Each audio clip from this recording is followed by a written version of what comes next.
Bonjour, dans cette vidéo, je voulais vous parler d'une erreur que commettent certaines entreprises lorsqu'elles préparent leur campagne emailing.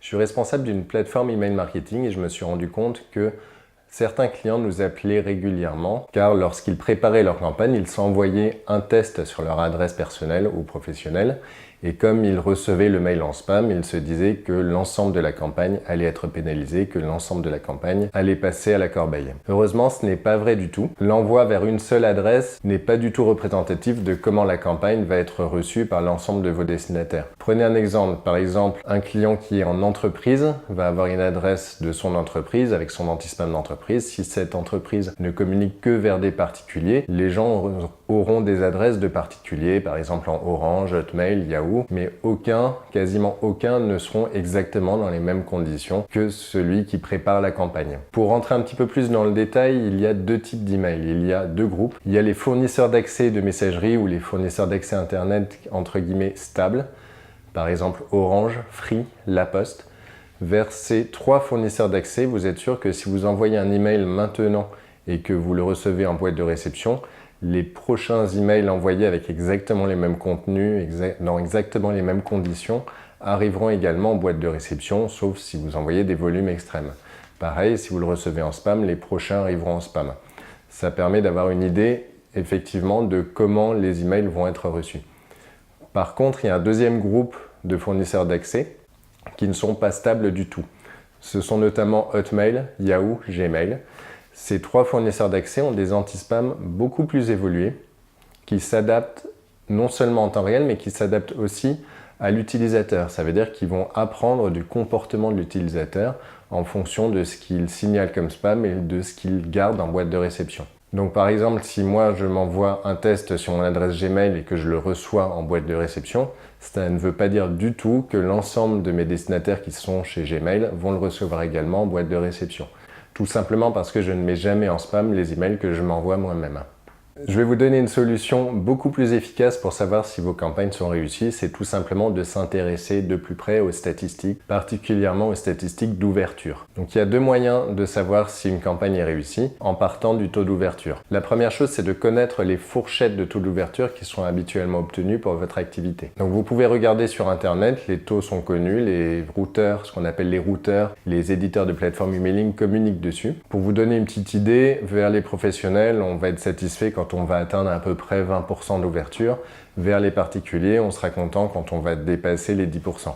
Ces taux sont à revoir largement à la hausse si vous ne faites pas de la prospection, mais que vous faites de la fidélisation. Ça veut dire que vous communiquez vers des gens qui attendent vos informations, qui attendent vos promotions, qui attendent par exemple la sortie de vos produits. Deuxième piste pour analyser le taux d'ouverture, si vous avez la chance d'envoyer déjà depuis quelques temps votre newsletter à la même base de destinataires, vous pouvez regarder l'évolution de votre taux d'ouverture.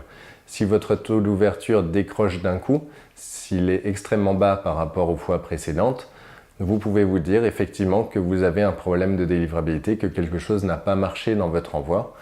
Ça peut être l'objet, ça peut être également un problème de délivrabilité, c'est-à-dire que un ou plusieurs gros fournisseurs d'accès Internet ont pénalisé votre envoi. Une petite parenthèse, la délivrabilité, c'est le fait que votre message passe en boîte de réception et non en spam.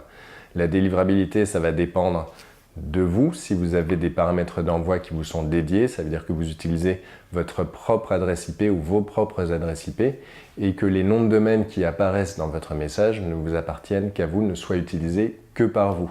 Si vous partagez votre IP avec d'autres utilisateurs qui envoient du spam, qui envoient un grand nombre de messages non sollicités et que beaucoup de destinataires signalent leurs messages comme spam, vous allez forcément être pénalisé par les fournisseurs d'accès et vos messages risquent également de passer en spam de manière massive. Donc en conclusion, plutôt que de tester votre message sur votre adresse email, regardez plutôt vos statistiques. D'ailleurs, en parlant de statistiques, je peux également vous parler du taux de réactivité. Le taux de réactivité, c'est le nombre de gens qui ont ouvert le message et qui ont également cliqué dans votre message. Par exemple, si j'envoie 100 emails, qu'il y en a 20 qui l'ouvrent et 2 qui cliquent, j'aurai un taux d'ouverture de 20% et j'aurai un taux de réactivité de 10%. 2 cliqueurs pour 20 ouvreurs. Ce taux-là, c'est un des taux les plus intéressants car il ne dépend absolument pas de la délivrabilité, il ne dépend que de votre message et de votre cible. Ça veut dire que ce taux ne dépend que de la pertinence de votre message. Plus vous aurez de cliqueurs par rapport au nombre de gens qui ont ouvert, plus vous serez sûr que votre message a intéressé les gens, que les gens ont été convaincus si le clic était un appel à l'action, ou que les gens ont été intéressés s'il ne s'agissait que de contenu informatif. Enfin, 3 petites choses pour améliorer votre délivrabilité. La première chose, c'est de toujours vérifier votre taux de désinscription, votre nombre de désabonnés. Si votre base est utilisée déjà depuis quelques temps, que vous utilisez une plateforme emailing qui gère bien les désinscriptions, vérifiez que votre taux de désinscription est toujours en dessous de 1%. S'il est au-dessus, c'est que vraiment vous avez un problème, soit au niveau de la fréquence d'envoi, ça veut dire que vous envoyez trop souvent, les gens en ont marre de recevoir vos messages, soit que le contenu de vos envois n'est pas ciblé, ça veut dire que les gens ne se sentent pas concernés et se désabonnent. Si votre taux de désinscription est trop élevé, en général, vous avez aussi un nombre de plaintes, de signalements comme spam qui va être élevé et vous pouvez être pénalisé, votre délivrabilité peut baisser à cause de ça. Si vous intégrez un nouveau fichier, si vous intégrez de nouvelles adresses dans votre base, faites-le au fur et à mesure pour que votre taux de désinscription n'explose pas d'un coup. Ajoutez quelques adresses tous les jours ou à chaque envoi. Dans tous les cas, n'ajoutez jamais plus de 10% d'adresses à votre fichier pour avoir un taux de désinscription et un taux d'ouverture stable et du coup garder une bonne réputation. Deuxième piste à suivre pour garder une bonne délivrabilité, c'est regarder votre taux de mauvaise adresse, votre taux de NPAI. Donc les mauvaises adresses sont toujours épurées par les plateformes emailing. Ça veut dire que lorsque de mauvaises adresses vont être détectées par votre plateforme emailing, elles vont être retirées des prochains envois. Un taux de NPI beaucoup trop élevé peut également être pénalisant pour votre délivrabilité. La plupart des fournisseurs d'accès vont pénaliser des adresses IP qui envoient beaucoup trop de mauvaises adresses d'un coup. Ça montre que le fichier n'est vraiment pas qualifié. La bonne méthode, c'est la même qu'au point d'avant, c'est ajouter les adresses au fur et à mesure, ne jamais ajouter plus de 10% de nouvelles adresses pour ne pas faire exploser le taux de NPI. Enfin, la dernière piste pour préserver votre délivrabilité, c'est d'étaler les envois. Si vous envoyez beaucoup d'emails, par exemple si vous en envoyez 30 000 toutes les semaines ou 30 000 par mois, au lieu de les envoyer en une journée, étalez-les. Par exemple, au lieu d'en envoyer 30 000 le lundi, envoyez 10 000 le lundi, 10 000 le mardi, 10 000 le mercredi. Cela fera baisser le nombre d'envois quotidiens et donc le nombre de plaintes et ça ne sera que mieux pour votre délivrabilité. Je vous remercie de m'avoir suivi jusqu'au bout. Abonnez-vous à ma chaîne YouTube ou à ma page Facebook si vous êtes sur Facebook et à bientôt dans une nouvelle vidéo.